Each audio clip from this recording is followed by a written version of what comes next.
ధర్నా చేయంగానే సామరస్యమైన ధర్నా పెట్టుకున్నాం మేము.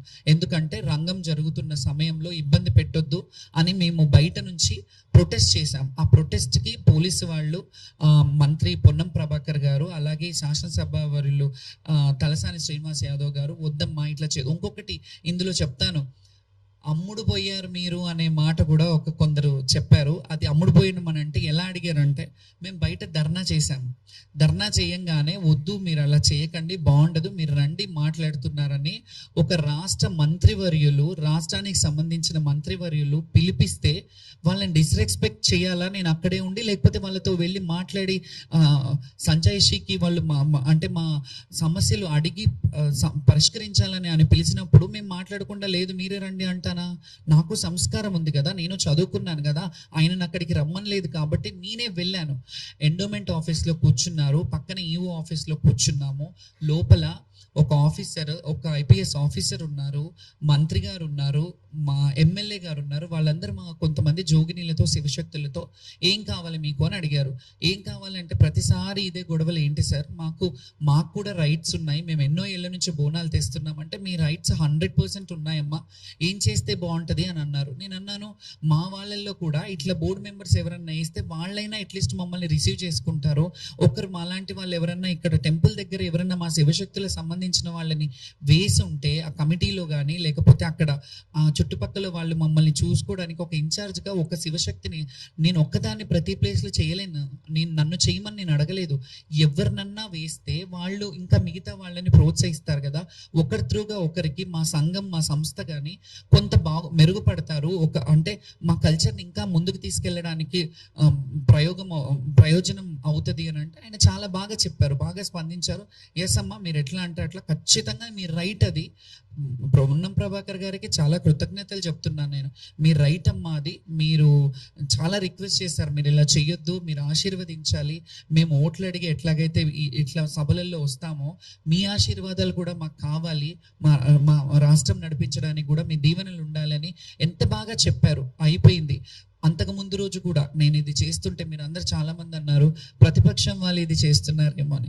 ప్రతిపక్షం వాళ్ళు చేయడం కాదు, అసలు చెప్పాలంటే అంతకు ముందు రోజు తలసాని శ్రీనివాస్ యాదవ్ గారు, పోలీస్ డిపార్ట్మెంట్ వాళ్ళు ఆయనకి మాకు ఎప్పుడైనా వెళ్తున్నప్పుడు వస్తున్నప్పుడు ర్యాప్ ఉంటుంది కాబట్టి ఆయనతో కాల్ చేయించి మమ్మల్ని అడిగారు, అమ్మా మీరు ఇలా చేయకండి, బాగుంటది, ఇది బయట వేరేగా పోర్ట్రే అవుతుంది, అంతా వేరేగా వెళ్తుంది, దీన్ని వదిలేద్దాం, మీకు ఏమైనా కావాలంటే సమస్యలు ఉంటే అడుగుదాము, మీరు రండి అని అన్నారు. అంటే నేను నెక్స్ట్ డే వెళ్ళాను కదా, సామరస్యంగా ప్రొటెస్ట్ చేస్తున్నప్పుడు వచ్చినప్పుడు ఆయనని కూడా ప్రతిపక్షం వాళ్ళు చేశారు అని వాళ్ళ మీద వేయడం చాలా తప్పు. ఎందుకంటే ఆయన బయటకు వచ్చి జోగినీలకు జరిగిన ఏదైతే ఈ సమస్యలు ఉన్నాయో, జోగినీలకు జరిగిన ఇబ్బందులు, వాళ్ళకి జరిగిన అవమానాల పట్ల ఒక ఎమ్మెల్యే హోదాలో ఉండి, ఒక మాజీ మంత్రి హోదాలో ఉండి ఆయన భేషజాలకు పోకుండా, అది పార్టీకి సంబంధించింది కదా, ఇప్పుడున్న గవర్నమెంట్ కదా వాళ్ళకి చూసుకోవాలి అని అనుకోకుండా సారీ చెప్పారు. దానికి మేము కృతజ్ఞతగా ఉండమా?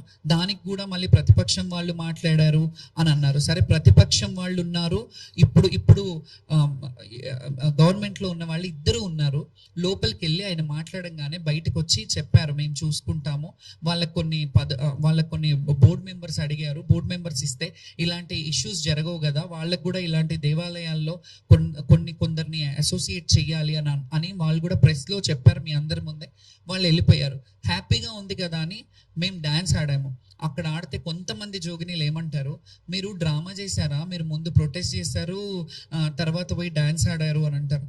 ప్రొటెస్ట్ చేసింది బోనాలు చాలా మంది వ్యక్తుల గురించి. అంతకుముందు జరిగిన బోనాల పండుగ రోజు నిర్వహించిన కార్యక్రమాల్లో ఏవైతే తప్పుదాలు ఉన్నాయో, పోలీస్ డిపార్ట్మెంట్ది కావచ్చు, ఎండోమెంట్లో సంబంధించిన సమస్యలు ఏవైతే ఉన్నాయో వాటి గురించి పోరాడం. నెక్స్ట్ డే ఆ ప్రొటెస్ట్ అయిపోయాక మీకు ఏం కావాలి అని అడిగి మమ్మల్ని సంజాయించినాక అంతా హ్యాపీ ఉన్నప్పుడు, ఇంకొకటి అమ్మవారి ముందు అమ్మవారి ఊరేగింపు బయటకు వచ్చింది. ఏరుగా అంబారి మీద అమ్మవారు కూర్చున్నప్పుడు మేము ఆడడం, మా పుట్టుకే, మా బతుకే, మా జీవితమే కాలికి గజ్జ కట్టి అమ్మవారి ముందు ఆడడం. జోగినీలంటేనే, శివశక్తులంటేనే మాకు గజ్జ కట్టిన వరకు, మేము గజ్జ కట్టేంత వరకు మా బ్రతుకులు గడవవు. ఎందుకంటే మేము రెడీ అవుతాము అని అంటున్నారు కదా సో కాల్డ్ పీపుల్స్. మేము రెడీ అవుతేనే మాకు అన్నం పుడుతుంది. మేము ఇలా ఉంటేనే మాకు నలుగురు మమ్మల్ని పిలిపించి బోనాలు ఎత్తుతారు. మా అన్నం ఇది, మా అందమే మా అన్నం, అందుకే మేము దాని గురించి అలంకారంగా తయారవుతాం. మీరు ఎలా మాట్లాడతారు? మీకు కొంచెమైనా మానవత్వం ఉందా? ఒక మనిషిని, ఒక శివశక్తిని, ఇంత సీనియర్ మోస్ట్ శివశక్తిని అట్లా మాట్లాడడానికి మీ మాటలు నన్నేం కుంగజెయ్యవు.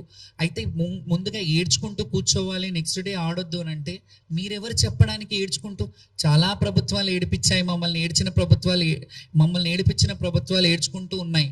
కానీ అట్లా మేము ఎప్పుడు కూడా ప్రభుత్వం వ్యక్తులను ఎప్పుడు విమర్శించలేదు.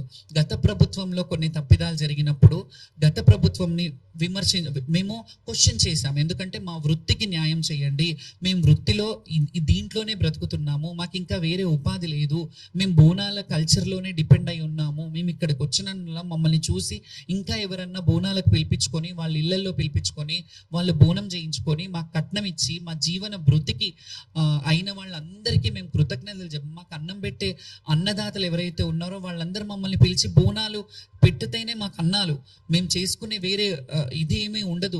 మాకు బోనం వస్తే చాలా మంది శివశక్తులు, నేనన్నా కొంత అటు ఇటు కొన్ని సినిమా రంగంలో అందులో ఇందులో అంటే ఎందులో తక్కువ, మేము ఎందులో తక్కువ, ఒక డాక్టరేట్ తీసుకోవడంలో తక్కువ, ఒక చదువులో తక్కువ, సంస్కారంలో తక్కువ అని మేము ఎందులో తక్కువ కాదనేది నేను ఎప్పుడు కూడా మా శివశక్తుల్లో చాలా మంది నన్ను రోల్ మోడల్ ఇన్స్పిరేషన్గా తీసుకున్న వాళ్ళకి నేను కరెక్ట్గా ఉండాలి. నేను ప్రపంచంలో మనం కొన్ని విషయాలు చేస్తాము, కొన్ని జాబ్ సాటిస్ఫాక్షన్ అంటారు, అలా సినిమా రంగంలో కూడా కొన్ని సినిమాలు చేశాను నేను. దాన్ని కూడా మీరు అలా చేయొద్దు ఇలా చేయొద్దు అని అంటే మేము బతకడానికి కష్టపడుతున్నాం, బ్రతుకు తెరువు కోసం మేము కష్టపడుతున్నాం. మేము ఇంకా వేరే పనులు, ఇంకా నేను చెప్తే బాగుండదు, అలాంటి పనులు చేసుకొని బ్రతకట్లేదు, ఎవరి దగ్గర పాడు పనులు చేసుకొని బ్రతకట్లేదు. మేము హుందాగా గౌరవంగా మేము కొంగు చాచి మా జోల చాచి భిక్ష అయినా అడుగుతాం. మేము అమ్మవారి పేరు మీద భిక్షాటనైనా చేస్తాం. కానీ మేము ఏ రోజు కూడా ఎవరిని దేహి అని ఇది చేసి వాళ్ళు ఏదో చెయ్యాలి, వాళ్ళు డిగ్రేడ్, వాళ్ళ కాళ్ళ కింద తొత్తుల్లాగా మేము ఎప్పుడు వ్యవహరించమో, ఎప్పుడు అది జరగదు. మేము ఎవరినైనా మమ్మల్ని అందరూ మా చేత బొట్టు పెట్టించుకుంటే బాగుంటుంది, అమ్మని ఈరోజు ఆషాఢంలో మమ్మల్ని పిలిపించుకొని మా గుమ్మం గడిగించుకుంటే బాగుంటుంది, మా కడప గడగండి, మా ఇంట్లోకి వచ్చి బియ్యం పోసుకోండి అని మమ్మల్ని ఆడపిల్లలుగా భావించినప్పుడు, మమ్మల్ని తెలంగాణ ఆడపడుచులుగా భావించినప్పుడు మీకేంటి బాధ? మీకెందుకు, మీరు ఎక్కడ మీరు ఇదవుతున్నారు? మీకు ఏంటి అంటే నేను ప్రొజెక్ట్ అవుతున్నానని అవుతే నా ఒక్కదాంతో కదా సమస్య. చాలా మంది ఉన్నారు, వాళ్ళని ఎందుకు అక్కున చేర్చుకోవట్లేదు మీరు? నేను అందరి గురించి కదా అడుగుతున్నా, మా శివశక్తులను కూడా అంటున్నాను. మీరు మాట్లాడేటప్పుడు కొంచెం కూడా మీరు విఘ్నత కోల్పోతున్నారు ఎందుకు? మీ అందరి గురించే కదా నేను మాట్లాడుతున్నాను. నేను ఏమన్నా ఈ మాట్లాడిన మాటలు, నాకు పిల్లలు ఉన్నారు, నా కొడుకులు ఉన్నారు, నాకు ఫ్యామిలీ ఉంది, వాళ్ళకి సంపాదించిపోతానా నేను మూట? నేను ఏదైతే చేస్తున్నానో ఈ పుణ్య కార్యక్రమము, నా శిష్యులు, నా దేశము, నా ప్రజలు బాగుండాలి. జోగినీలకంటూ ఏది ఉండదు, ప్రత్యేకమైన కోరికలు ఏమి ఉండదు. జోగిని అంటేనే ప్రభుత్వం బాగుండాలి, ప్రజలు బాగుండాలి, రాష్ట్రం బాగుండాలి అని కోరుకునే వాళ్ళు.